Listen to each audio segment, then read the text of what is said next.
Okay, well, it is Friday the 13th in May of 2022. Um, I've tried starting this a couple times. I decided to close the blinds because it was just really, really bright out there. And then there was an emergency vehicle and it was distracting. And I got off topic a little bit. And anyway, like I'm doing now, I was just writing about my sailing experience up on Lake Superior back sometime around 2012, 2013. My uncle Rod, my dad, and my brother went up to Lake Superior in Bayfield, Wisconsin, where my uncle had his boat moored, anchored, moored, because there was no anchor. No, there was an anchor, but it was moored at the dock. Anyway, but it's a really nice town, a very historic uh, boating, uh, uh, fishing community, um, and very, very pretty. Wow, the Apostle Islands.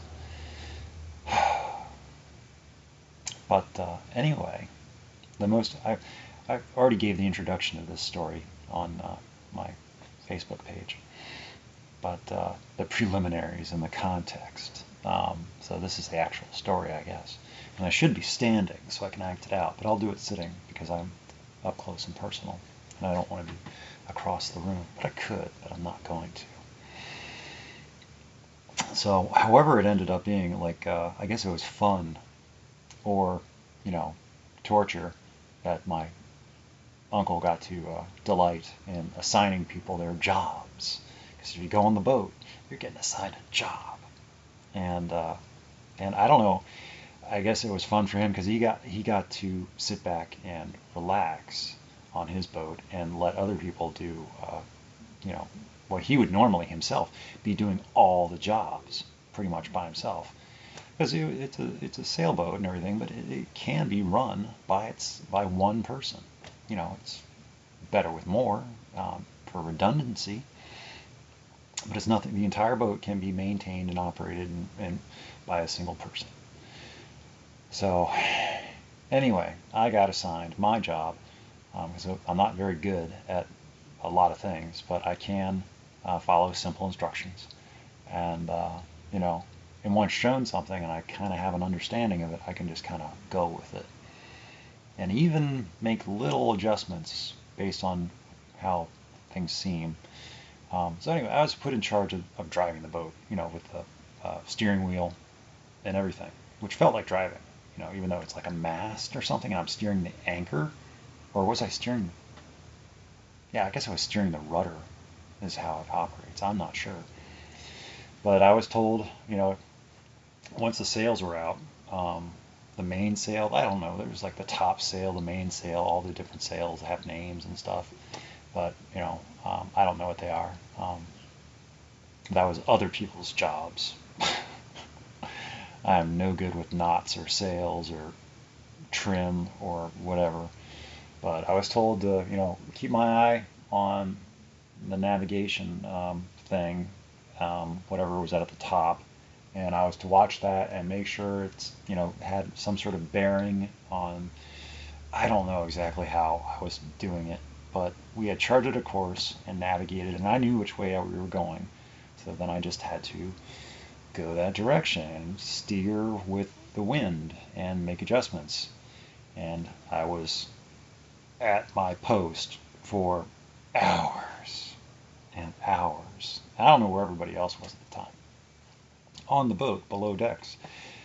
And I was just up on top, and they would be up and, you know, talking and socializing. But I was just stressed out about being at the wheel, and because I didn't volunteer for it, I just got assigned, and I wanted to. Can somebody else take this for? And it's like, no, no, you're doing great. It's like, dang it. So I kind of got stuck there the entire weekend, and I did a great job. I didn't crash the boat or anything, but I was stressed out, and anyway, um, the first evening, went up and around. I don't know how far we went, but you know, toured around the islands, and actually got off and anchored at one island, Cranberry Island, I think was the name of it, that actually had an old lighthouse on it.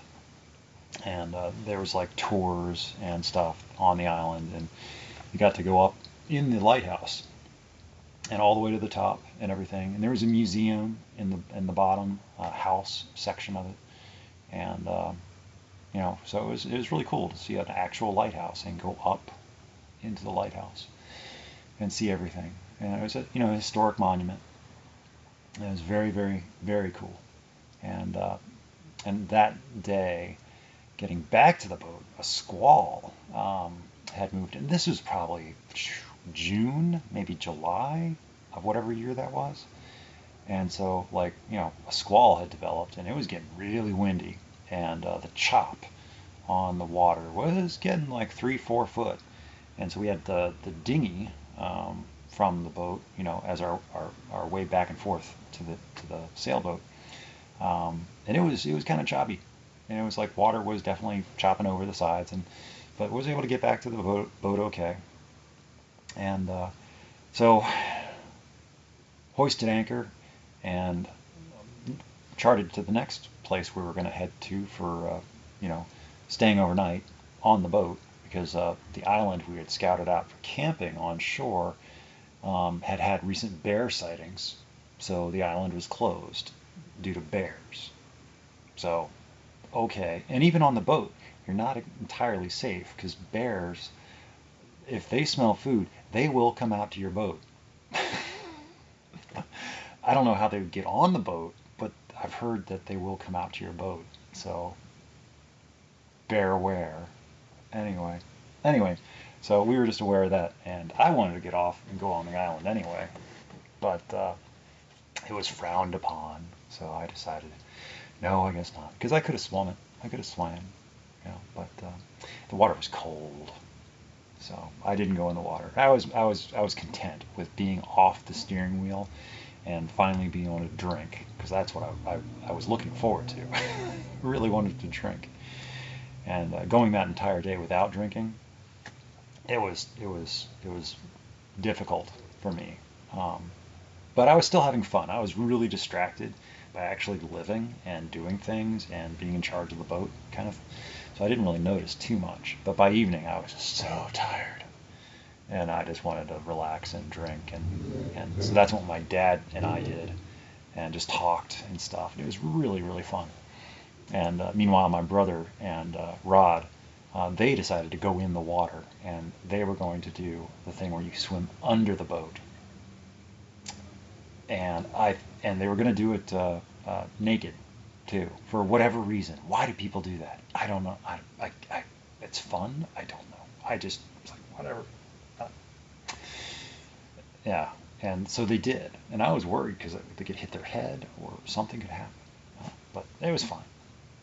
But I didn't do that. I stayed in a warm, dry cabin drinking, and my dad and I agreed that we were the smarter of the group for doing that. And anyway, but that squall, that was something, because I don't know how many knots or how much wind there was, but we were going at a pretty good speed, and the tilt on the boat, is we were going probably east-ish, as I recall, away from Cranberry Island. And there's a lot of space between these islands, so you don't have to worry about, like, being too close or rocky shoals or anything like that. So a lot of margin for error. But the way the wind was blowing, it was the boat was basically over. It felt like 30 degrees, and maybe even 40 degrees. And I was leaning. I had like 1 foot braced against one of the sides of the boat because it was leaning that bad, and I was just leaning, over and holding onto the wheel, and you had to scream and yell to be heard over the wind. And I was, I wasn't sure what was going to happen because I had never been through something like that before.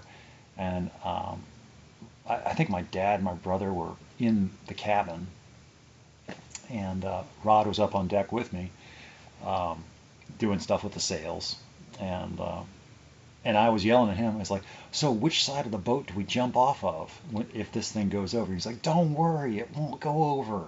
I was like, "But what if it did? What side do I jump off on?" Because I don't want to get caught up in the rigging and the mast and the sails and the ropes and all that. And he's like, "Don't worry, it won't go over." And he wouldn't answer me. And I was like, "I think I'm going to go off this way." I was ready to abandon ship, if it got really bad, or like, because what can I do? I just get clear, and then if when the boat goes over, then try to see if I can do anything from there. But I don't know. Maybe my dad and brother were up top too. I'm not sure. Um, I don't remember. But the boat didn't go over, and I didn't have to abandon ship. And the squall passed. It took a good 20 minutes of it was very stressful, but got through it and then made it to the anchor point where had the evening and stuff, and it was just the day trip out and one night on the water, and then and headed back. And I think the second night we spent moored at the dock, and there were like festivities in town for something, and just stayed there overnight the second night or something like that. I don't remember. And but it was a really fun trip, and I just remember the sailing experience. Part of it for me was I don't know. It was fun and terrifying, and I also remember, and I've always had trouble with knots for whatever reason, and I kind of wonder if that has to do with anything. It could just be some people are just bad with knots, or it could be like some one of my autistic things where I just can't, and because people try to show me how to make knots. And they're like, it's like I don't understand, and I'm just like staring at the rope or whatever, and it's like, oh, it's easy, and they show me, and it's like, oh, you just do this, and then you do this, and then you do this, and then so this, and this, and this, and this, and then and you're done. It's easy. See? No, but it's like I just don't care. And it might be easy to them, and maybe they picked it up really quick, and it's like it makes sense, but not to me. It's like I had Velcro shoes as a kid. I had slip-on shoes for the longest time. Then I had Velcro shoes, and it was a long time. I think I don't know. I might have been 10 or 11 years old before I got actually laced shoes. Maybe it was earlier than that. Maybe I was 9, but still, it was a bit later in life. And then, even with laced shoes, even though I know how to tie shoes, um, I found it better. I would just tie shoes like once or twice, and then just leave them tied, and then just slip them on, and try not to, I tie them loose enough that I could still, pull them off and put them on without much interference, and try not to break down the heel um, as I do so over the life of the shoe. It can be done. I don't know how many other people treat shoes like that, but that's how I treat shoes. Even today, I tie shoes. I buy shoes when I buy shoes, like every couple of years, and I tie them once. And, assuming I get it tied to the right feel the first time, I never have to tie them again, basically. And it's the funniest thing. And they sometimes get loose, and I will retie them, naturally. But most of the time, they just stay tied. And yeah. So, but same thing with the boat. There's a lot of knots involved with boating, and ropes, and lines, and stuff like that. And they had different names for all these sorts of things. And like, what is it, a sheep shank? or something, and there's other, I don't know. But they tried to show me, and I just like just watched, and it's like they're trying to like, oh, it's easy. You just do this and this and this and this. It's like, I'm gonna let you do that. You seem to know what you're doing. I'm gonna let you be in charge of that. And it's like, yeah, yeah. And it's like, yeah, I'm adapting. I'm doing, I'll do what I can, but I'm not trying to learn. Yeah, this is, yeah. So anyway, I guess that's the majority of the boating story up on Lake Superior in Bayfield. There's other bits and little pieces of it, but mostly that was all that I wanted to share, I guess, about it. Is that it was a fun experience, but it was stressful, and I probably would do it again, but I wouldn't want to be in charge of the steering or something. I don't know what else there is to do on a boat though, so I don't know. I really don't know, but it was cool, and recent uh, events have reminded me of it. So not that it has anything to do with me, but this was something from my past that it's one of my fondly recalled memories that I still remember, and all that sort of stuff. So anyway, it's just a record of what I remember about that weekend. I guess 10 years ago now, and yeah, all those little things. So anyway, and I don't know what anybody else remembers about it. My Uncle Rod is still doing okay, and my dad's still doing okay, and my brother's still doing okay. But we don't really reminisce or talk or share very much. Um, I'm pretty sure that none of them do with each other either. We're all four of us, the people that were on that boat trip that year for that weekend, all of us have basically no interaction with each other. And you're talking brother and brother and brother and brother. My dad and his brother, and then myself and my brother. My dad's two sons, and then so it's like two brothers and two brothers from two different generations. And we don't talk. We don't do things together. We don't plan on doing stuff together. My dad and his brother have had a ongoing disagreement over intellectual property for a couple decades now, and it was never resolved to anybody's satisfaction. And then when my grandfather, my paternal grandfather, died, their father, when he died, there was an estate left, and there was lawyers involved about the executorship and the money, and how that was being divvied up and might have been misappropriated before my grandfather's death. And my grandfather himself being the person who he was, and his life and everything. It was a kind of a shame for it to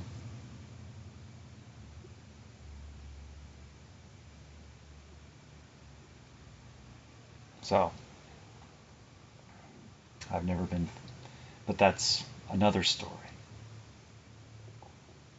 So not a proud one, not a proud one. My grandfather I'm proud of, what I know of him, what I remember of him, but the way the family acted in his um, final few years, and how he was treated, and how his legacy and memory was regarded, and that seemed to tarnish and disgrace what he was able to accomplish in his life.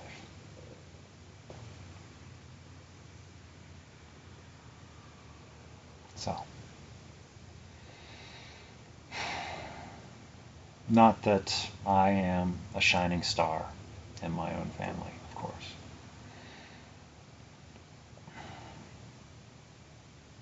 you know, I took things for granted for so long and didn't appreciate what I had. I didn't understand what I had because I didn't understand myself. I was functioning the best I knew how, given the circumstances with which I was presented. And that might have had something, who knows why everything was the way it was. Was it, I wasn't allowed to be autistic because that would have, you know, looked bad for the family in some way? Brought, I don't know. So I was just relegated to, well, just treat him normal. Don't just let him think he's normal and he'll be normal. Don't tell him anything. The only problem was I already knew. It's just I didn't understand it. So I just tried to be like everybody else. I just assumed everything was wrong with me. And everything was my fault somehow for everything being the way it was and my not feeling like like a person, basically. So, not that that has much to do with the boating experience, but or the sailing experience, but this was before the bottom of my understanding and my finally getting help that I needed, because I was hiding all this stuff for so long and not letting on that I had a drinking problem or any problem, and that I was just falling apart and dying, and letting it happen quietly.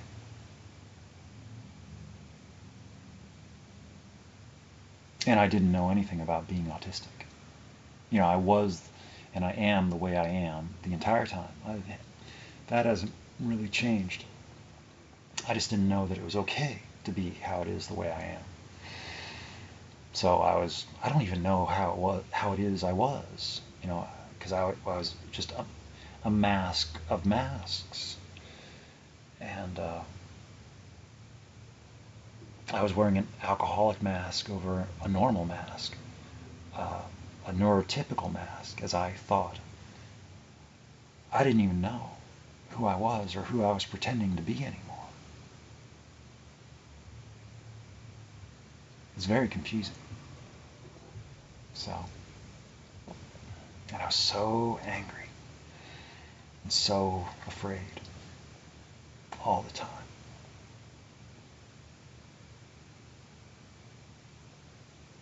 My wounds were wounded. My scars had scars.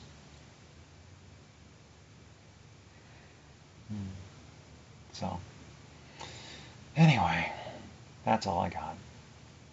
And that's just a little bit of the story. That's just, unpracticed, unrehearsed, unscripted, improvised. But it was fun. I still would, yeah. Still, with everything that was going on at the time, it was still a good trip, and I was glad to be on it with my brother, my dad, and my uncle.